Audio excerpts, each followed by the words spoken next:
So in this video, it's my first interview on YouTube, and I've interviewed a mortgage broker. I thought it would be a good idea and especially helpful for a lot of my followers who would be interested in property and buying property and so on. I've had a lot of questions. I've interviewed Eimear Shannon, or aka Miss Mortgages, on Instagram. She's very experienced, she's very knowledgeable, very approachable. Interview was good, I think. I've asked her a lot of questions and she has answered. So I think you'll find it useful. I hope you do, and I'd appreciate if you give the video the thumbs up at the end. But in the meantime, have a look at the questions, have a look at the answers, and I will put Eimear's contact details in the box underneath this video on YouTube. So we're recording there now. Okay, Eimear, you might just tell me a little bit about yourself, your background, and how you got into this mortgage racket. Perfect. My name's Eimear Shannon, and I suppose I initially started out in AIB, and I was on the mortgage team there as well for 2 years. And then I moved to KBC, and I was a mortgage advisor there as well. But I moved through to the broker support team. And that's, I suppose, where I got involved in the broker side of things and decided to make the move over to be an actual broker. And yeah, there we are. And in terms of, I suppose, my Instagram page, that came about with the I suppose, the pandemic, and I suppose just something to do, I suppose, as well. And you have a huge following on Instagram, haven't you? Well, yeah, like much more than I ever expected. I never expected it to have like many at all. So it's great. Many fans or followers have you now on Instagram? I think there's nearly 21,000. I think so. Yeah. That's pretty good, isn't it? Yeah, no, it is. It's much more than I ever expected. So it is great now. Yeah. Just in relation then to using a mortgage broker, Eimear, why would anybody use a mortgage broker at all? That's one of the first questions that might pop into somebody's head. Why not go off to the bank themselves? Obviously, there's work involved, etc. Yeah, no, 100%. I suppose the main thing, for me, and it is a very common question. People always say it all the time, ask it all the time. I suppose it's really, to get a whole of market view. If you walk into one of the main banks, in Ireland, they're only going to discuss their products and what they have on offer. And also, if you don't, for example, if you've got a non-straightforward case or a non-standard case, and you don't for some reason qualify for it with them, they're not going to say to you, well, you might qualify down the road, or you might actually qualify in the other side for more with another lender. They're not going to do that. They're just going to tell you what you qualify for there. Yeah. So by going into a broker, and especially one that has an agency with all of the lenders, you're getting a whole of market view. They're going to compare and contrast, and they'll tell you what you qualify for with here and what you don't qualify for there, and so on and so forth. So I suppose it's like a one-stop shop for all, really. Yeah, that's something I never would have thought of myself, that the fact that a person might be eligible in one financial institution mightn't be eligible somewhere else. And obviously, there's no great incentive for a Bank of Ireland person to tell you to go to KBC or whatever, Exactly. They just don't. And to be honest, the problem is they not the problem, but they're obviously not trained on other credit lending, I suppose, lending criteria and all of that from other lenders. They probably just don't know either. But I had someone come to me and, they didn't qualify in some bank they went directly to, and they were really upset, really downtrodden, and it was actually to do with them at the time disability allowance, because the lender didn't take it into account, but at the time Ulster Bank did take that into account. So they weren't advised of that, and they could actually apply at the time then through Ulster Bank. So to be honest, I was really upset for them, because they said they just went out and they were really upset about the whole thing, and they weren't kind of given any kind of hope or something. So that was just one example, but the majority would really be, you could either get a better interest rate, a higher loan, or, like that. Also mortgage protection. And that's one thing people don't look at. All of the main lenders, as you said, they're Bank of Ireland, they're tied to New Ireland, AIB, they're Irish Life. They're only going to discuss those mortgage policies. Whereas like ourselves, I suppose at NFP, we have an agency with all of the life companies in Ireland too. So we'll discuss all them too. And would there be much difference just in terms of the rates for life insurance across? Yeah. Because, like, for example, if you look at the main ones in Ireland, they don't really have to compete, because they're getting fed from the lenders. I don't mean they don't have to, but I suppose they would be more expensive. So if you look at the likes of, say, for example, Royal London would be one that's quite good value, or even Aviva, and obviously they're all great policies, and it depends what you want and what's specific to you, and it could well be the best one. But it's about getting that whole of market view, I suppose. And these days, especially youngsters or younger people, they kind of want the cheapest one. They're not really, now they should probably be thinking of the level of protection, but sometimes you can still get the same level of protection for cheaper. Yeah. Just in terms of fees then, Eimear, how are fees calculated, or how does that work? Fees for using a broker, is it? No, fees for the likes of the broker. Yeah, absolutely. Yeah. In arranging the finance. Yeah, so I suppose all brokers, and that's why I suppose they're non-biased to one lender. They're all paid the same amount from every lender, so they're all given commission at 1% of the mortgage amount. So obviously, if it's 200,000, they're going to get the 2,000 there, the brokerage. Is the commission the same across the lenders? Yeah, all the same. So there's no kind of incentive. There's no incentive for you to go to one or the other. Exactly. So it's 1% across the board. Now, obviously, then as well, some brokers do charge fees as well as that. Others don't. And I suppose the reasoning behind that, I suppose, is, a lot of times people might go ahead, or they might still go direct to the bank. And I suppose just to cover the work that they're doing as well. Yeah, well, time is money, isn't it? Yeah, exactly. I suppose that's one thing I kind of never learned until I kind of moved in to being a broker, because you could put so much work into something, and then if they don't go ahead, you're not actually getting paid for the work you've done. So I suppose about respecting your own time as well. You have to, absolutely, yeah. And it's easy being a busy fool, or you that's a very good saying. I love that saying. Yeah. And just in terms then of the range of lenders that any broker will act for, how did they pick and choose, or who do you have a wide range of lenders or finance providers? Yeah, so we have agencies with all of the 8 Irish, I suppose, lenders, so to say. So, for example, obviously, you've got like AIB and EBS, but I suppose they're the same kind of in terms of the umbrella. And then obviously, Haven is the broker channel of AIB. So if we were submitting an application there, it would be Haven, it would be going through. We obviously have Bank of Ireland, Permanent TSB, I don't know where they're coming from, Permanent TSB, Ulster Bank still, but there's no applications really being accepted by Ulster Bank anymore because they're going. You have KBC as well. They are still accepting applications, but we do know that they're going to be, I suppose, migrating over to Bank of Ireland at some stage in the future. And then Finance Ireland, ICS as well. And I hope I didn't leave any out there. I should have named 8. And would most brokers provide or arrange products across the range, or would some brokers have their specific favourites or whatever? Yeah, so some actually don't have agencies with all of the 8. And I hope I did. I probably didn't. I hope I named them all anyways. But all 8. But some don't. Some don't have agencies with all of them. So some. And we have Avant Money, that's what I didn't mention, Avant Money. So a lot of brokers don't, because Avant, they only have a select panel of brokers that are on that one. So I knew I was forgetting something. So a lot don't have, say, Avant, and then others, some might only have agencies with 3 or 4. So that means they can only advise those and they can only submit there. Now, they can obviously advise on other lenders, and, if they're, obviously they have to give the best financial advice as a broker. So I suppose if there was a better one, I'd like to think they probably were sending you there, or, facilitating it through another broker. But the best way to do it is make sure you're going through a broker that has an agency with all 8 lenders. Yeah. And what sort of problems do you see typically occurring with borrowers? What's the most common balls up they make? I suppose the most common, as you said, balls that they can make would be not if they have a credit issue, because that can be a big one. The rest can be kind of, I suppose, rectified fairly quickly, in terms of if you aren't doing your accounts right or saving, it's a case coming back in 6 months. Where if you have a credit issue and you haven't resolved that, you could be putting yourself off at least 2 years before you can even look at applying. So if you have any credit issues, even if you're not looking at applying for another little while, you're young, or you've putting it off, I'd say get a copy of your credit report and try to get that resolved now. So that you do know when you do go to apply that that's kind of not going to be a black mark against you or whatever. Exactly. And also if there is any, make sure you're always up front, because if someone comes to me, I suppose, and I can suppose address it head on, it's not like we're kind of undisclosing it to the lenders. At least you're being upfront about it, and we can present it in a better way. And there is obviously other options. So I suppose the credit issue would be one of the main ones. And the other kind of simple ones that we can all avoid would be, I suppose, account management. Just, not kind of gambling on your account, for example, not missing commitments in terms of direct debits, and going into an unauthorized overdraft. It's okay to dip in and out of one if you have one, but not to live in it and go above that limit. And little things like that, I suppose, would be the kind of main ones, or not saving enough and that.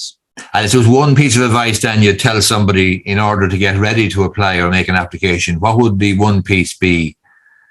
I suppose the main one would be like that reach out kind of early, like, as then give yourself that 6 months just to make sure you're doing the right thing, because there, like, you can't reach out to who? Or the broker, is it? A broker, I'd say. A broker, even a mortgage advisor, someone that can know and guide you. Because you know, it's hard. You can't be. It's not nice being penalised for not doing something that you didn't know you should be doing. So even if you get someone 6 months in advance, just when you're getting ready, they'll tell you. For example, I want to get 200,000. Great. Well, realistically, you need to be saving at least 1,000 a month, for example, or 800 a month. We need to see that demonstrated through your rent or your savings, and maybe leave the paddy power off the account for now or something like that, you know, just so you know you're doing the right thing. You charge for consultations? No, we don't charge for consultations. You know, depending on the circumstances, there might be a fee for processing the application with NFP. But as a rule, I suppose I don't charge for even facilitating the application. But there are cases that we do charge a fee, and like that a lot of brokers do. But for a consultation, initial one, no. You mentioned NFP. That's the company you work for, Eimear. Is that correct? Yeah. So I work for NFP. I'll get your details later on then, and we'll stick them under the video on YouTube or whatever, but we'll get your details. Don't let me go before the end, though, without getting your details, how people can contact you, you know. Great, now, thanks a million. There's a few questions there on my YouTube channel. I'll run them by you. Like, some of them are fairly obscure, some of them are fairly specific, etc. But you'd probably be able to give some sort of a steer. Yeah. Just in terms of self-employed criteria, buy-to-let. This chap, he wants to raise finance, including agricultural land as security. He wants to use equity in other properties to raise finance. What sort of things should he be looking for, or what sort of criteria are going to be applied to a lad like him to be self-employed? Probably the accounts, is it? Or yeah, so I just, in terms of when he means raise equity, does he mean for the deposit, do you think there? Yeah, well, obviously he wants to raise funds to buy, let's say, more buy-to-let properties or some sort of investment properties. Yeah, perfect. Because just the only reason, sometimes there can be a bit of confusion around it. Like, so the loan amount can only be dictated by the earned income. So it doesn't matter about how much assets or anything like that, assets that there is there by the earned income. So for self-employed, what we'll go off is your last 2 to 3 years, depending on the lender. If it's AIB or Haven, it's a 3-year average. The rest are mainly a 2-year average of your tax return. So the income you've declared for the last 2 years, we'll take an average of that. How will dictate how much income we can factor in for you. And then you're still falling under the same 3.5 times income for max loan. Potentially you could get an exception if it was strong enough as well. So if you're too smart or too clever with your tax management, as it were, it can come back to bite you if you go to look for money. Exactly. Now, obviously, depending on the case and depending on the lender, that's why I suppose it can be better as well to go through a broker, especially in cases like that. Some lenders might look at a case of, you know, what you could be drawing as well, but not all of them do. And the mainstream ones probably wouldn't. It'd be based on your tax returns. But, you know, if it's strong enough, they might look at the profits and that as well. But not all of lenders will. As a rule, it's based on the income there and your Chapter 4 and your Form 11 that's factored in, say. Yeah. Another chap asked me there on my YouTube channel, does more savings increase chances for mortgage approval? Let's say I have a half. Is it good to disclose that or to stick to the minimum that a bank requires? In other words, if a bank has a requirement for, say, they're only going to give, or they require that you have 10% or 15%, is it better to stick to that or to let them know that you actually have 50%? No, it's like, for example, you qualify for whatever loan you qualify for. If you decide you only want to put 10% in, but you have another 200,000 sitting in your bank account, that's your choice. You qualify for this. You've shown that you can afford to repay it, and that's fine. You're obviously, you know, just deciding to do that for your own reasons. You know, there must be a reason why if you're going to pay the interest on it. Do you know? So that's totally fine. Once you qualify for it and you have the minimum deposit, that's all you need. And you may as well, you know, show it, like, because it does obviously strengthen the case that if there ever was an issue, you have that there. It shows you've built it up and all of that too. So it does strengthen the case. It won't increase the loan amount to qualify for, but it is obviously strength that you have that built up there. Very good. Now, Anthony Ralston asks, is there any hope for a single person earning less than 40,000 a year? Only option seems to be to move away out to the countryside. Everything decent in the cities is priced over 200k. So somebody, maybe a single person earning less than 40 grand a year, I mean, they're going to be limited enough, I suppose, in what they can buy. Isn't that correct? Yes, but what I would say, definitely, realistically, you know, and that struggle of so many, you know, so it is so common.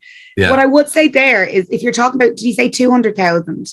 Yeah, everything decent in the cities is priced over 200k. Over 200,000. So obviously, depending on what your level of deposit there as well. Like, what I would say for the likes of himself there, the best option for getting the highest loan amount would probably be through Rebuilding Ireland, because they could probably go up to the 4.5 times for you. You mightn't be strong enough in terms of net disposable income and income there to qualify for an exception with a mainstream lender. So if you were to go through Rebuilding Ireland, you could potentially be getting up there. We'll say your income was 39,000. 4.5 times that is 175,500. So I would be saying, definitely, instead of just looking around the lenders, the banks, definitely look at approaching the local authority and see what you qualify for there. It can be a bit of a lengthier process, I'm told, in terms of the time it takes, but if it gets you, the house at the end of the day. And what is that Rebuilding Ireland, Eimear? So I suppose it's a government scheme. I don't know too much about it. In terms of it's administered through the local authority, is it? Exactly. So, for example, if you were to, I don't know what way it's split, but say Fingal, or there's a couple of different ones in Dublin, but wherever you're buying is the local authority you have to apply to. So if you were thinking in 2 different areas, you need to get the approval from the different areas. So it's based from wherever you live. But it is very good. It's helped a lot of people I know that are single get onto the property ladder. And I think the minimum income is 55,000 for a sole person, or in and around that. The max for a joint application is 75 anyway. So you definitely be qualifying there. Now, Richard asks me, if you're separated or divorced and want to buy another house, and your former partner continues to live in the house which is shared before the separation or divorce, and gave up all entitlements to that house, are you classed as a first-time buyer? I wouldn't think so. I'd say you're still a second-time buyer, aren't you?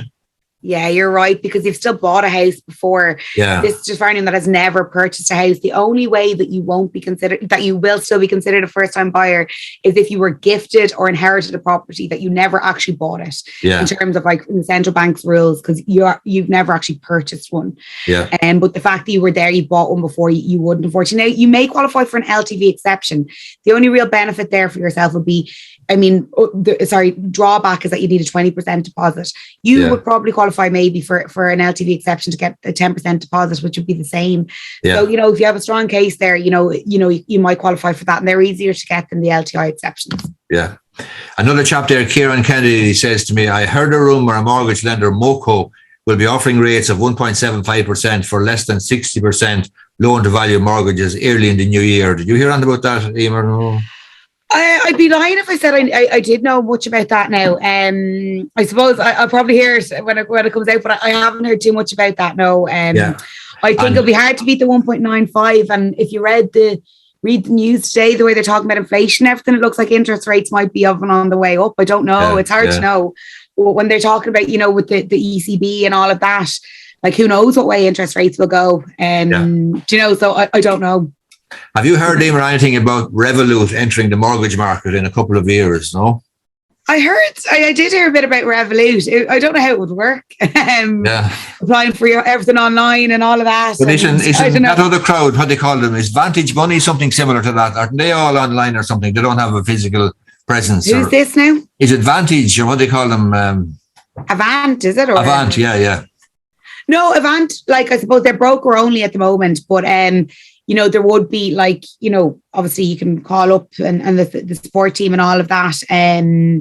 But that, there is, even if you look at the systems these days that everyone's using, it is all going online, I suppose, in terms of you can nearly do your full mortgage application online anyways, but there still is people there assessing them, and, that you can pick up the phone to, we've got obviously our relationship managers in Avant that we ring, that, we get in touch with, and we're liaising with the credit team as well. So, I don't know how it would work, but it would be interesting. Look, the more that come on, the better.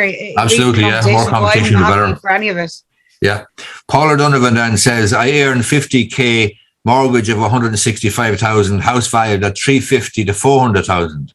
Spouse not working outside the home. Would like to purchase a house to renovate and resell. Is it possible to obtain a bridging loan to purchase property and get a top up on my home mortgage for the renovation part, and then sell the property when renovated? When renovated, I suppose, just there on that, there's no bridging loans anymore, so they've been done away with. I know they used to be a thing, and I think people found them very handy, obviously, when you were moving homes or, trading up and all of that, but they're not an option anymore, unfortunately. In terms of qualifying for another loan, I suppose it would depend. If you're going to structure it in that way, that you're looking basically, as I've heard this saying recently, it's not something I use, but house flip. You're just looking to buy it and make a profit there. I wouldn't say too many of the lenders were too keen on that now. Yeah. But I suppose the way I'd be structuring it there is obviously, actually, if you need to do it up, it sounds like it's probably not going to be the best condition. So it'll probably be a commercial loan he really needs to, isn't it? Or yeah. Exactly. Or like that, if you are looking to buy a buy to let, you would still need like a 30% deposit there, and all of that. And also on your income with supporting the family and the existing mortgage. And I don't know if any other lending, you'd need to be buying it in a very good area to qualify there. That's going to get a good yield, rental income, and it's going to hold its value as well. So you probably could be restricted on where you buy. You might be able to buy down the country or something like, like it depends on the location. Nikki then asks me, I'm a first-time buyer. My husband have permanent job. I'm doing part-time. Is there any options for us to get a mortgage? Also, we have some savings. Yeah, no, 100% like that. I suppose the 3.5, like if it's part-time and permanent, that can be factored in. You're just going to get 3.5 times the combined, income. So it depends if that's enough for you. Like that, depending on the level of it, then you could maybe look for an exception if there's one available, or like that, if you're below that 75,000, maybe that Rebuilding Ireland might be an option as well. Yeah. Now, as I said, I know I mentioned we deal with all of the lenders. I don't obviously deal with Rebuilding Ireland, so that is something you would go directly for yourself. Yeah. You have another one there from Con Aaron. Started house with savings, half built. Can I get a small mortgage to finish it? Everything done to planning and regulations and engineer. But is it easy enough, Eimear, to get a small mortgage to finish that? I wonder. I suppose it depends on the circumstances and what he considers to be a small mortgage. Exactly. And it also depends on like that. And I see this come in a good bit, and it's something I have to address, but I want to do it a bit more like in a full post or something, in terms of, should I start the self-build and then apply? Like the best thing there and the smartest thing is to get your mortgage approval before you start, because you know what you have to deal with and what you qualify for. Yeah. It is obviously messy to get involved in something that's already completed, and there's a bit of that. So there might be a bit more work involved there in terms of having to show the money that's gone into it, show costings and all of that, and what you've already paid, show evidence of that. Yeah. But it can be done obviously, but like that, your income you'll be within your income requirements too. So depending on what level is needed and that too, and also the work would need to be done to a specific standard that the bank is happy with, up to date as well. Yeah. So finally, then I've one there from a chap. He has a house, it's owned outright. What to do to get a mortgage on that property to buy another house to rent out long term, rather than going the route of just applying for a buy-to-let mortgage. So is there anything else other than the route of going for a buy-to-let mortgage? Or so his mortgage his mortgage he wants would be on the primary residence, not on the buy-to-let house. Yeah. So his best option there, like just without obviously going, like I didn't go into too much with him, but would probably be through Finance Ireland, because they will allow you to release equity in your home to buy another home, but they're the only lender that will usually allow you to do that for that reason. All right. He could release equity to buy his own home through Finance Ireland there. So like that, obviously, and then the other one property would be the rental property, but he'd be releasing it up to say the 90% or whatever it might be, whatever he qualifies for with Finance Ireland on the primary dwelling rates. But they're very good in terms of the reasons they will allow you to release equity. They're also very good with self-employed, and they're very good for buy-to-lets. They will actually, like that, if the property is self-financing as well, you have a better chance of getting it there if you don't qualify for the loan, say, because the property is able to cover the yield and the rental income. So they're very strong in that regard. So I would say they would be your best option. But I would say speak to a broker, get a full review and see what would be the best. But from initial, just the quick little snippet I heard there, they would probably be the best one for what you're looking for. Yeah, that's great. You've answered all our questions very comprehensively, Eimear. Thank you very much. Hopefully.